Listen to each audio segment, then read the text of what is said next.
Today I have in front of me Jack Pransky.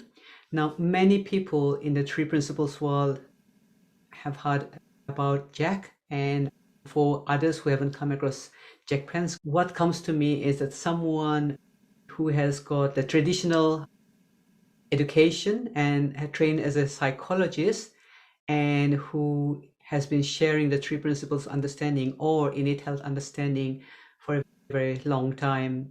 He's supposed to be retired, but he keeps coming back. And we were having a laugh about how he's meant to be retired, but then his heart just goes out and he says yes to programs such as this. I would love to ask Jack, because he has worked with people from all walks of life and he has also worked with all kinds of diagnoses.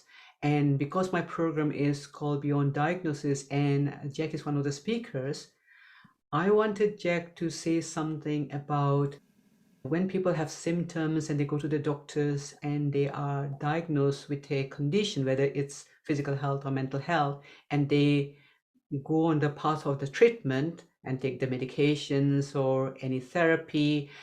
And then what? What happens after that? Is that it? So that's the question I wanted to pose to Jack today. First of all, thank you for having me here. It's a pleasure. I want to go to before the diagnosis. You could say that a diagnosis has to do with the symptoms that are being displayed for everybody to see. But there's something that lies underneath that diagnosis.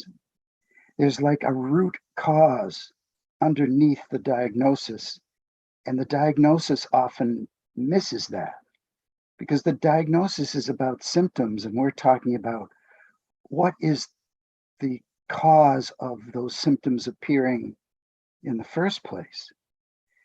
And it comes down usually to thought.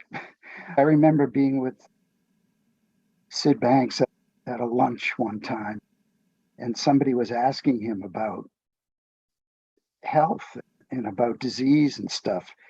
Basically, the question was, can you think yourself away from it? And he said that when it comes to physical health, it's a very, very tricky situation. We can't make a blanket statement like that because there are physical things that exist there in the world. Obviously, thought can affect physical things. That's very obvious when we see people who, what's the term for when somebody feels that they have a problem, it's a physical problem, but it isn't really there? Oh, psychosomatic. Psychosomatic, thank you. Psychosomatic illness, that's obviously thought. And there are people who have some pretty severe health problems that really are not that affected by it because of the way they happen to think about it in healthy ways. And so there is thought that lies behind all of that. But sometimes there are physical things that happen. If you break your leg, it's not thought. But what is thought is, so let's take a broken leg or something. There's what is the truth of what is happening. That is, the leg is broken. And then there's the meaning that we make of it. Everything else is the meaning that we make of it with our own thinking. Yeah, yeah. Jack, can I say something here? Yes. Because it's really a very important one. I absolutely agree with you. It's the meaning we make of it. Similarly, in mental health, what I see is that when people try to come off medications, they have something called withdrawal symptoms. Not everyone, but it seems to be at least around 50% or even more. So withdrawal symptoms are real, but then they have to be perceived. And what we make of the withdrawal symptoms also comes via thought. So that's a very important one. So we might not be able to extinguish the withdrawal symptoms, but there is a layer, another layer of what we make of all this and the fear that comes out of the fear-based thought that comes out of that. Yes, and when we can separate those two things out, what is really the truth of what is happening out there? What is the reality that is happening? And what is everything else? We are in a much better position to have a leg up on what the issue really is. And that reminds me, I had a very interesting experience the other day. I had I was getting some vertigo, and so I had a wax buildup in my ear. And so I went to a doctor to get the wax taken out of my ear. And so what they do is they pump in some water or some mixture or something. And it's actually not such a pleasant experience. But what I remembered hearing that a lot of the problem, I remember hearing this spiritually, a lot of the problem comes from resistance to the pain. Or the suffering comes from resistance to the pain. It doesn't come from the pain itself. So I'm right in the middle of having this thing happen to me. And I'm like, I can feel myself tensing up and everything. And then I remembered that. And all of a sudden, I just relaxed it wasn't actually pain, but it was uncomfortable. And so I relaxed with it. And all of a sudden, I was just like getting into the feeling of it. And I was not resisting anymore. And I had a much more pleasant experience. And so I hope to be able to take that everywhere. Whenever I feel like I'm in suffering, whether I'm suffering emotionally or mentally, or whether I'm suffering physically, if we can realize that the resistance is the culprit, we're going to be in much better shape. Yeah, yeah. You remind me of one of Muji's quote. He says that we are not experiencing suffering. We are suffering our experiencing. And saying it's just, oh yes, that's what it is. We are suffering our experiencing. Yeah, I don't know that I would have known what that really meant unless I had my own experience with it. It just became so stark for me right there. Yeah. Do you have anything else to say about the beyond diagnosis? Because you said it's like even before the diagnosis, we come back to thought. Is there anything else you want to say? Because I have another question for you. Yeah. So thought is underneath the diagnosis, but what's underneath thought? What's underneath thought is the power of thought to come up with anything, the power of thought to come up with suffering, the power of thought to come up with resistance, or to come up with relaxing, or to come up with breathing, or to come up with it's not that big a deal, whatever I'm thinking, or I don't really have to believe my thinking. All of that is within the power to create anything. And then what's even beneath that, which is universal spiritual energy or mind energy that is behind even the power that we have to think anything. So we're at diagnosis, but underneath that is there all so many layers, and that are being missed because once people start focusing on the diagnosis, they miss everything that's behind it or underneath it. Beautiful. So that's mainly what I have to say about it. Yeah, no, love it, love it. And in my program, it's about scratching those surface. Like, okay, let's see that's a diagnosis. Okay, let's see what it is. Because in order to move on, we also need to see all this that's, like you said, beneath, and then create something different rather than keep creating some suffering. So beautiful. Yeah, and tricky thing is when you say create something different, because from the level of consciousness that the problem is being experienced at, I'm not sure that we can go out of our way to create something different. We have to be able to see something from a higher level of consciousness, and then something gets created differently. Love it. You know what I mean? Yeah, beautiful. It's like tomorrow I'm supposed to go in for a hernia operation. I've never had an operation before in my life. And so for the first thing that I realized was I don't have to think about it. I don't have to think about it until I'm already there. So there are people who would get really nervous about it for weeks beforehand with they're using their power of thought to get nervous about it weeks beforehand. I haven't thought about it at all, but I'm guessing that right before, like when I'm there and right before it's about to happen, I'll probably have thoughts that get me nervous. However, I don't have to. And if I see that as part of resistance, and then I'm able to, seeing it as part of resistance is a higher level of consciousness. And then seeing that you're able to relax with it is a higher level of consciousness.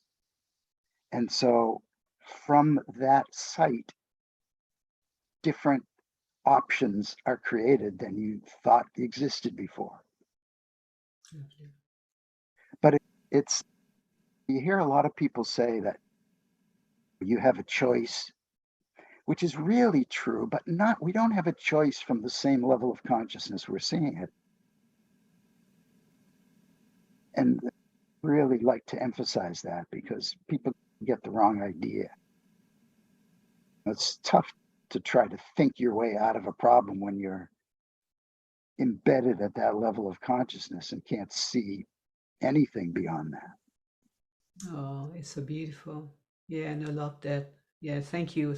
Thank you for making a distinction about level of consciousness and how from a stuck level of consciousness, we might think that we don't have any choice. This is it. So I just appreciate how you made it very clear for us. Yeah, and you can't even think your way to another level of consciousness. Yeah. You might ask yourself a question. Do I really have to be seeing it this way? Are there any other possible options out there for seeing this? And I'm stuck on one of them? And that might, something like that might trigger something in your mind that helps you see it at a different level. Yeah. But there's no way to really make yourself get, even if we have, oh, I could relax. That's a different level of consciousness. So it's thoughts that occur to us that bring us to a different level. Beautiful. Beautiful. And I think this brings me nicely to my next question, which is about listening.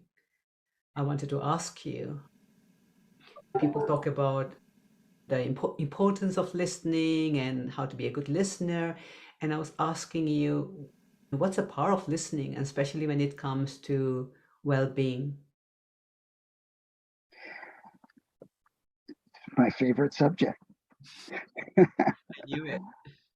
Because listening is something that we haven't even begun to really tap. What we're really listening for is what is embedded in universal energy. And we can't like think that we have to listen for what's embedded in universal energy because that thought would get in the way of listening. We have to be completely blank, an empty vessel, as I call it. Just fall back into blankness. And we're not listening to what the person is saying. We're not even listening to what's behind what the person is saying, because they might not even know what the real issue is. We're listening for something behind all of that, like what the problem really is found in universal spiritual energy. What the solution is found in universal spiritual energy. And if we are that blank and that clear, we will hear that speaking to us. And that's the power and the beauty of listening. It's also very tough to describe. You can't really, if I'm like giving a workshop or doing training and listening, or doing a mentoring group, I have to have people describe it the best I can, but I have to have people go into the experience of deep listening and see what comes for them and see what ends up getting in their way. And there's only one thing that can get in the way, and that's we have thoughts that interfere with the blankness. And that's when you know that's the only thing that can get in the way, we're going to be less likely to grab onto those thoughts and follow them in our own mind and get taken off of listening, because then we're only listening to ourselves. So that realm, psychics, real psychics, are astonishingly great deep listeners. They're picking up things from spiritual energy. And that's, everybody has that ability within them. They just happen to have clearer minds than most of the rest of us do, which allows them to pick that up on such an incredible level. But we all can at least approach that. And so if we're dealing with people with diagnoses, just to bring it back around full circle, we want to listen for what's behind it. I remember, this might be in my book, Seduced by Consciousness. I remember talking to a medical doctor one time. And so he was like not really grasping the notion of deep listening for other problems in his life.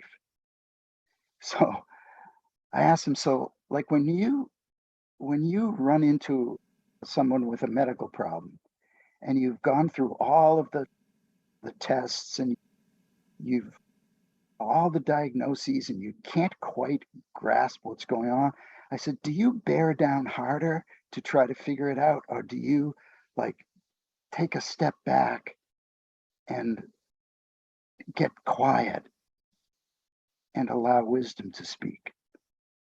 And he said, I take a step back, get quiet, and allow wisdom to speak. Now, interestingly, he couldn't do that with the other problems that he had in his life. He had the thought, he had the illusion that he couldn't do that with the other problems in his life. Here he was doing it with really serious medical concerns. And the same is true with psychological concerns, mental, emotional concerns. If we take a step back, listen very deeply, in blankness, we can hear what's behind not only the diagnosis, but that whole realm of layers that are under it. Beautiful. The blankness. I have many patients and clients come to me and say, I can't rest my mind. My thoughts are like 100 miles an hour or 200 miles an hour. And you are asking me to do a blankness or blank state or go quiet. How do I do it? And these people might have also tried medications or tried mindfulness, and most people say we can't do mindfulness. I can't do mindfulness because my thought is going too fast, and I've tried this, I've tried that. Is there, what's a like a practical solution to listening within when your mind is so chaotic? I'm going to use a strange word, relevance. Say again, If relevance. relevance, Okay. if we think our thoughts are relevant, we're stuck with them. And all of that racing of the mind that people are talking about, they think those thoughts are relevant. Now, if we really knew that there's no thoughts, when we're attempting to listen, there are no thoughts that are relevant whatsoever. It's a lot easier to dismiss them.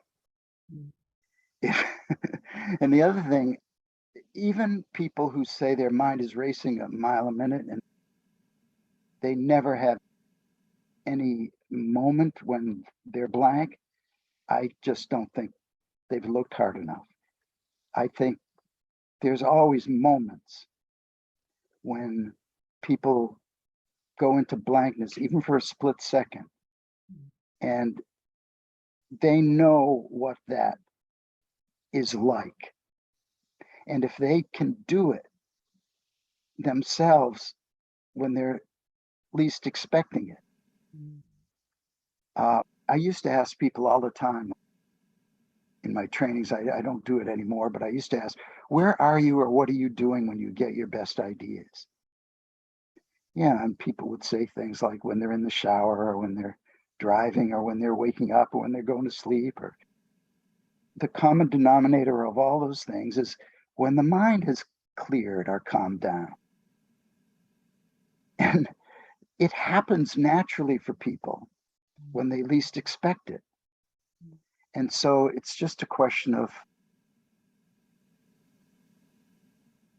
seeing that everything else is irrelevant.